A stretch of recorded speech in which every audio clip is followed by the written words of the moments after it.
আসসালামু আলাইকুম। MN blog থেকে আমি নাসরিন রহমান বলছি। Welcome back to my channel.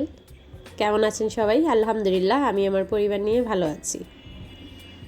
দূরে কাছে, দেশে এবং দেশের বাইরে যে যেখান থেকে আমার ভিডিও দেখছেন, আশা করি সবাই সুস্থ আছেন, ভালো আছেন।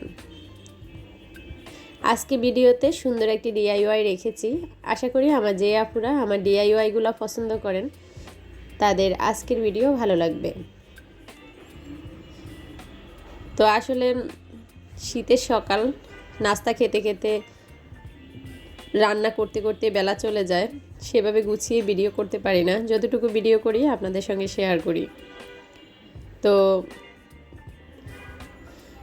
শীঘ্রই আমি আমার ঘরের ডাইনিং ট্যুর দিব। আমার যে আপুরা আমার ডাইনিং ড্রয়িং ট্যুর চাচ্ছেন, আশা করি তাদের ভালো লাগবে। তো প্রথমে আমার হাতে বানানো জিনিসগুলো আপনাদের দেখিয়ে নিলাম। চলে আসলাম রান্নার রুমে। রান্না করতে করতে আজকে আমার রান্নার ভিতর দিয়ে কিছু অঘটন ঘটে গিয়েছে। তো সেগুলা কি সেটা দেখাবো। আজকে রান্না করব মুরগির মাংস ভুনা করব আলু দিয়ে। আর এখানে ছোটো মাছের চচ্চড়ি আর নিয়েছি পেঁয়াজ কলি আলু, সেটা আমি শুটকি দিয়ে ভুনা করব। তো প্রথমে আমি ছোটো মাছের চচ্চড়িটা চুলাতে বসিয়ে দিব। তার জন্য ছোটো মাছে এখানে কাঁচামরিচ ফালি দিয়েছি, টমেটো দিয়েছি, হলুদ গুঁড়া, মরিচ গুঁড়া, লবণ আর দিয়ে দিব তেল। সাথে একটু আসলে জিরা বাটা দিয়েছিলাম পরে, তো সেটা ভিডিওর সময় দিতে মনে নেই। তারপর দিয়েছি এখানে পেঁয়াজ কুচি। তো এভাবে মাখিয়ে ছোটো মাছ চচ্চড়ি করলে ভীষণ মজা হয়। তবে দুর্ভাগ্যের বিষয়, আজকে ছোটো মাছ বসিয়ে হঠাৎ করে নিয়াজ নিসার ডাকে চলে গেলাম। আর যাওয়ার ফলে আমার কি হয়েছে আমি আপনাদেরকে দেখাচ্ছি, আর কোথায় গিয়েছি সেটাও আপনাদেরকে দেখাচ্ছি। রান্না বসিয়ে আসলে অমনোযোগী হয়ে কোথায় চলে গেলে রান্নার 12টা বাজে, আর সেটা নিজেরই কষ্ট হয়। এই যে এত সুন্দর মাছটা বসিয়ে গিয়ে এই দেখেন কি হয়েছে। তো 5 মিনিটের তফাতে এসে দেখি মাছ নিচে পুরা পুড়ে গিয়েছে। তারপরে এই যে অন্য কড়াইতে নিয়ে নিয়েছি। তবে এভাবে তরকারি পুড়লে কিন্তু আসলে তরকারি স্বাদটা চলে যায়, ভালো লাগে না। তো তারপরেও কিছু করার নেই, মহান আল্লাহ পাক এতটুকু রিজিকে রেখেছে সেটাই বেশি। আর এখানে আমি শুটকি মাছ দিয়ে পেঁয়াজ কলিটা বসিয়ে দিয়েছি। তো পেঁয়াজ কলি ভাজি রেসিপি আমার চ্যানেলে আছে, আপনারা চাইলে দেখে আসতে পারেন। আর রান্না বসিয়ে কোথায় এসেছি সেটাও ভিডিওতে একটু রেখেছি। নিয়াজ হঠাৎ করে নিসা চিল্লাচিল্লি শুরু করলো যে মাছ মারা যাচ্ছে, মাছটা কেমন কেমন করতেছে। তো আসলে এসে আমিও একদম পুরা হতভম্ব হয়ে গেলাম। আমার এত সুন্দর মাছ, ওরা কিন্তু খুব ছোট ছোট এনেছিলাম আমরা বাসায়, তো অনেক বড় হয়েছে।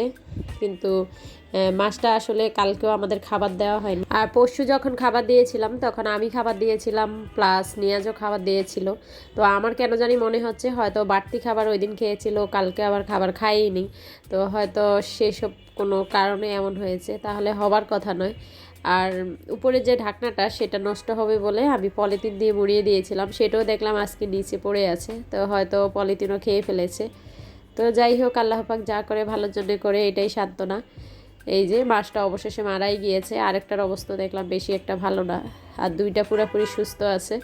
তো মাছগুলো আসলে এনেছি প্রায় 1 করের মতো, আর আজকে দেখতে দেখতে কত বড় হয়েছে। আর এইভাবে মাছগুলো মরে গেলে আসলে খুবই খারাপ লাগে।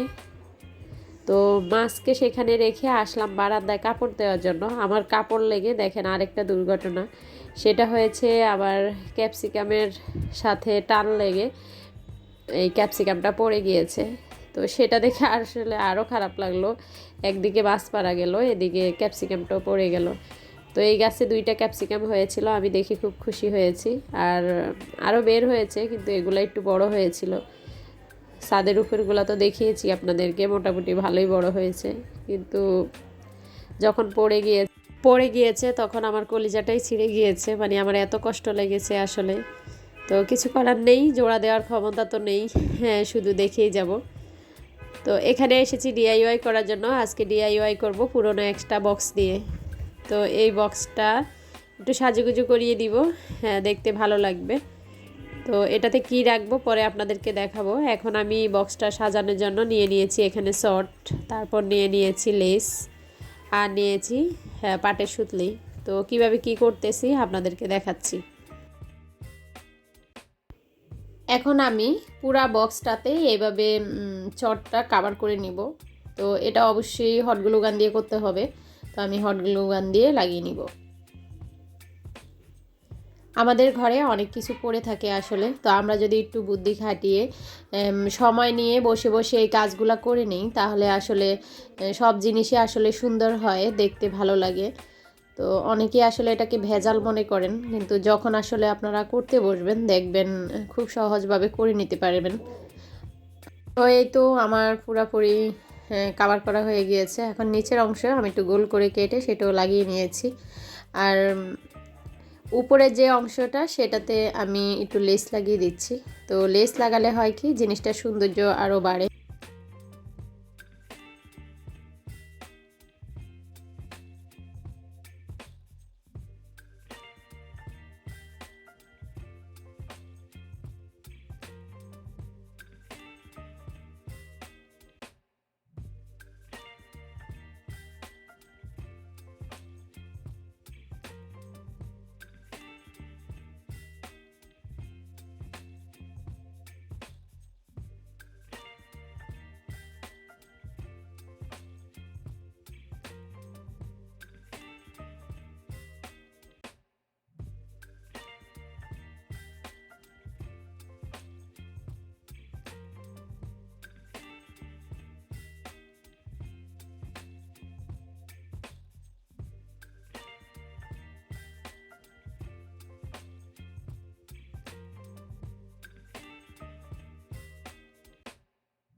এবং পাটের সুতলি দিয়ে আমি এখানে 4টা পাতার মতো বানিয়ে নিয়েছি।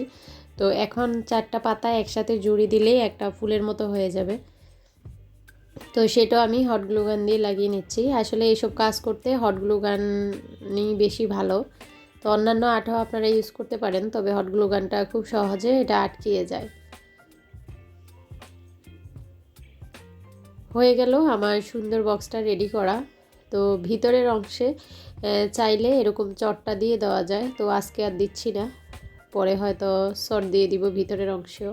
আর না দিলেও কোনো সমস্যা নেই, সেটা আবার কালার করে দিলেও আসলে একটু রঙটা অন্যরকম লাগে। তো যাই হোক, আজকে আমি এতটুকুই রাখলাম। তৈরি হয়ে গেল সুন্দর ফ্লাওয়ার ভাজ।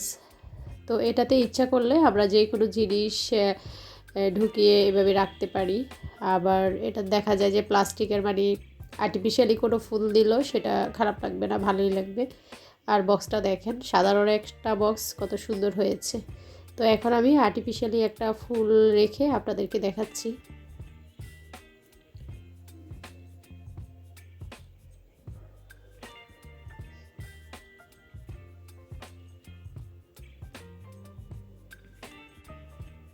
তো এই তো এখানে আমি একটা আর্টিফিশিয়ালি ফুল নিয়ে এসেছি। তো এই ফুলগুলোর আসলে দাম কিন্তু বেশি না, কিন্তু সাধারণ যে কোনো একটা ফ্লাওয়ার বেস এভাবে বানালে সেটার মধ্যে দিলে সেটা কিন্তু আসলে অনেক দামি বোঝা যায়। তো এই যে দেখেন দিয়ে দিয়েছি, এখন খুবই ভালো লাগতেছে। তো আপনাদের কাছে কেমন লেগেছে অবশ্যই আমাকে কমেন্টস বক্সে কমেন্টস করে জানাবেন। নিত্য নতুন ভিডিও পেতে আমার চ্যানেলটি সাবস্ক্রাইব করে রাখবেন। আর যারা আসলে সাবস্ক্রাইব করে রেখেছেন তাদেরকে জানাই অসংখ্য ধন্যবাদ। তো এই তো আমি একটু আলোতে এনে দেখাচ্ছি কেমন হয়েছে। তো আসলে এইসব ফুলদানি বা বিভিন্ন বক্স এভাবে বানিয়ে যে কোনো জায়গায় রেখে দিলে সেটার সৌন্দর্য দ্বিগুণ বেড়ে যায়। তো আশা করি এই বক্সটা দেখে আপনারা বুঝতে পারছেন। তো আমি এখন এই বক্সটাতে অন্য কিছু রেখেও দেখাচ্ছি যে আপনারা এটা ওটাও রেখে ওয়ার্ড্রোফের উপরে বা ড্রেসিং টেবিলের উপরে রেখে দিতে পারেন। তো সবার ঘরে আসলে রসমলাইয়ের এই বক্সগুলো আসে। তো আপনারা চাইলে এভাবে একটু সাজুগুজু করিয়ে সময় করে এটাকে রেখে দিতে পারেন, দেখতে ভালো লাগবে। তো এখানে আমি আমার ড্রেসিং টেবিলের উপরে যেমন চুড়ি, তারপর হয়েছে কাঁকড়াগুলা, ব্রেসলেটগুলো সেগুলো রেখে দিচ্ছি। এই ছিল আজকের ভিডিও, আশা করি আপনাদের ভালো লেগেছে। সবাই ভালো থাকবেন, সুস্থ থাকবেন। আমি আজকে বিদায় নিব। আল্লাহ হাফিজ, আসসালামু আলাইকুম।